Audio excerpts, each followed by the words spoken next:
Today on In the Woodyard, once again, I am a 5-year-old child. It is Christmas morning. Santa Claus just came down the chimney. He's brought me a present. More wood. Here we go.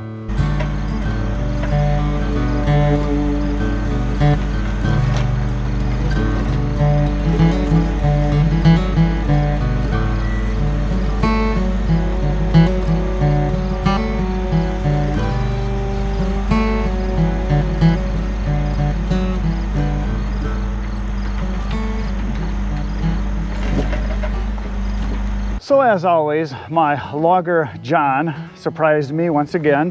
He was here just the other day, yesterday he was here, and he brought me a load of wood because I had called him and told him I needed some. And he brought me this load of barkless oak. It's half of a load of oak right here you're looking at to the side here. And the other half of the load is a load of locust, which is right here. And so that's what came yesterday, and I did a filming of that, so you got to see that. And then I was just getting ready to leave to go do a photography job, my other business, and I hear a truck outside, and I'm wondering, what the heck? I totally had forgot that John said he might come sooner than later.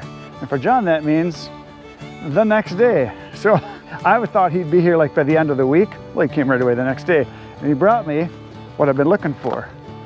This is a very, very large load of cherry. That's not all of it right there. There's more over here.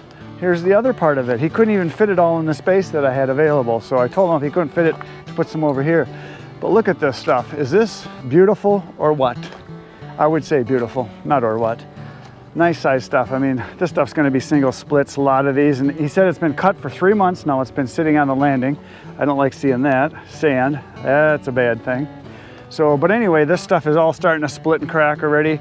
A lot of it's going to be partially dry. So if I get on this stuff, I got so much work to do. If I get all this stuff split, stacked right away, this will be ready, could be ready this winter yet. Can get a few months drying on it. Maybe by the end of winter, early spring, but I'm going to walk around to this side over here. This is like one of the biggest ones right here. So not even that big. It's a manageable piece. That's a bigger one.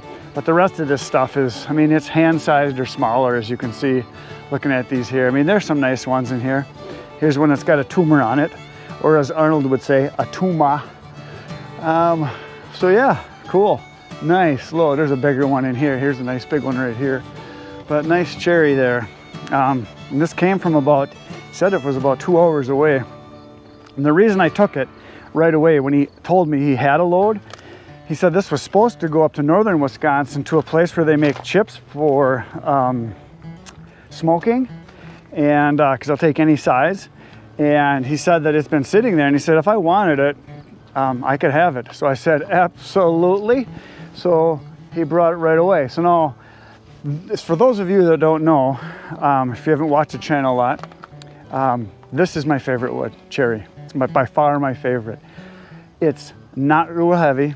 It's easy to cut, it's easy to split, it sells fantastic, it burns great. Yes, it doesn't put out the BTUs that oak or hickory or locust does, but it's just really nice wood. I really like it a lot. As for a fireplace, this is my favorite right here. And that's what I sell to, is people that buy wood to burn in a fireplace. And so yeah, look at this pile right here, nice little pile here. So he told me it was a big load. And when John says it's a big load, that means it's a huge load, because normally on a truckload, an average truckload for most loggers when they bring it to me is somewhere in the range of 12 to 13-ish, maybe a little more pulp cords or full cords, which is the way they measure it, 4 feet high, 4 feet wide, 100-inch logs or 8 feet logs. And he loads his as full as he can physically get on the load. I don't think he's worried too much about being pulled over for being overweight. I think he just loads it up with whatever he can fit. And from what I could tell by looking at it, he's brought me some loads that have been over 16 full cords or pulp cords. This was one of the biggest ones I've ever seen. So you're gonna see it coming up in just a minute here when he backs up and unloads it. So I had to go do a job, but I came back and he was already gone. So I just thought I'd come out and walk around and admire it and touch my wood a little bit, because I like it. I like it a lot. So here we go. We're gonna do some unloading right now. You're gonna see him unload the wood. He's gonna be backing in and unloading. You're gonna get to see that. So here we go, it's unloading time.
There you go. Load of wood in the wood yard. Another one. Just like my friend DJ Khaled, another one. The two loads that I have here are very big loads, both of them, and there's a lot of work to be done here. I'm going to be busy for a while. And I told John when he was leaving, or when I was leaving, I told him, I said, no, don't bring me another one. I said, there's nowhere to put it, and I got to get this done first. He says, oh no, he says, don't worry. He said, wood is going to be hard to get by. He said, they've been selling so much, people, for firewood, and so much to people that are buying it for doing their own milling, for making their own lumber. And he said they've been selling a lot to people that are doing specialty manufacturing, pallets, people that are, like I said, lumber industry, people that are making chips, people that are making pellets. And he does sell a lot to paper mills too, for manufacturing for cardboard and some of the different paper products that are made in this area here. We have a lot of paper companies. So he said they've been extremely busy, and he said never before in his career has he ever been afraid of running out of wood, because he personally owns, I think he said like 54, something like that, tree farms ranging in size from 40 acres to 3,200 acres. So he owns some land, and he said they're running out of wood, and there's not as many people that are logging right now because it's been so wet for the last month. He said they can't get into jobs to do cutting. So he said they're getting to the point where they feel like they might run out of wood in the near future. So he said, I was happy to get it to me because he says I'm his best customer for firewood. I don't know if that's true or not, because there's a lot of guys he sells to. But this is a nice load, and I'm happy to have it. So I've got a lot of work to be done. So you guys are going to be seeing a lot of cutting, a lot of splitting, a lot of stacking, a lot of moving of wood. And now that I got my tractor with my grapple on the front, my plan is I'm going to be able to move this wood. So I'm going to show you that right now, kind of what my plans are.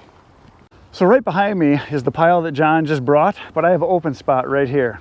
And this is all cherry, this whole section, kind of all through here is all cherry from a load that I got this spring. And so this stuff is pretty much ready to burn now. I did a moisture test on it the other day, and it was right around 20% for the most part. So it's going to be ready to go.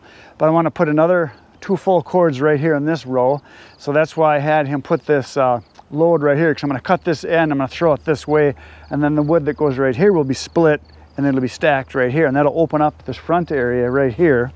And then what I'm going to do is behind here, I told him not to put it too tight to the back, because then my plan is I've got all this open area here, and I had my trailer and my splitter parked right here. I'm going to clear these tarps out of here, and then I'm going to be able to put 1, 2, 3, 4, probably 8 full cords right here, and then probably another couple right here. So I probably can get 10 full cords right in this spot, maybe 12 even. So I can get most of this pile right in here in this area. And then the other stuff, which is over on the other side, I don't think it's going to fit over there because it's such a big load that I do have a little bit of room right in here. So I've got an area right in here where I can get at it too. And so I'll be able to move my little splitter out. Here's my little splitter under here, my old Glacier's underneath there. But I can get wood right in through here, right where I'm standing right in here. And then because I've got my grapple now, I'm going to be able to take some of this wood that's behind me, or some of the wood that is in this pile right over here. And I'm going to be able to bring it up over here, right where I've got my bucket for my loader bucket. And I'll be able to put wood right in this area. I can fill all this in right in here, so I can put the rest of it right here, so I don't have to go too far with it.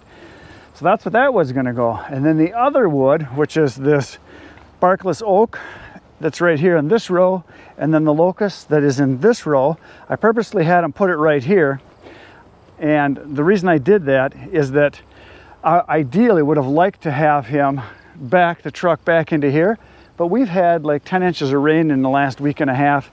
Literally, I mean, that much. We've had that much rain. So the ground is still soaking wet. I mean, it's just spongy as can be. Where he backed in just a little bit over here, he sunk in a good 6 inches where he came off of the gravel drive. So he really couldn't go over there. I mean, he could have, it would have just tore everything up. So my plan is that the wood that you see behind me now, the barkless oak and the locust, I think what I'm going to do is I'm going to use my grapple. I'm going to grab loads with the grapple, which I've never done this before. I've never moved wood on purpose. But I think I'm going to have to do it because I want to bring that stuff way back in here where I've been doing this cleanup job, where I got my hollow logs here. So those got to get cut and put over there. I think I'm going to go all the way back to this corner over here, and I'm going to bring the wood into here. And I think I'm going to start right in this area right here with doing my cutting and stacking right here, because I got my drainage area right here, so I can't go that way. So I'm going to fit it right through here. That's my plan, is to fill this whole area in right here, because the wood is over there, but I want it over here. So not ideal for the way I normally do stuff, because those of you that have been watching the channel for a long time, you know that I like to have the wood placed right where I'm going to cut it, split it, stack it, so I don't have to move it. But this is an exception, because it's not fall. Well, it's starting to be fall now, but I'm just going to start getting in my busy season where I can start moving a lot of my other wood. But I got to get this stuff put somewhere and get a jump start on next year's wood, which is what this is going to be. So there you go. Now you know the plan, the master plan. It might change, but that's what I think is going to happen. So I think that is it for today, folks. I think it's time for you to do some poking at some buttons. It'd be awesome if you did. And I'll see you here tomorrow, right back here in the wood yard. Between now and tomorrow, get outside, get cutting. Good night, Irene.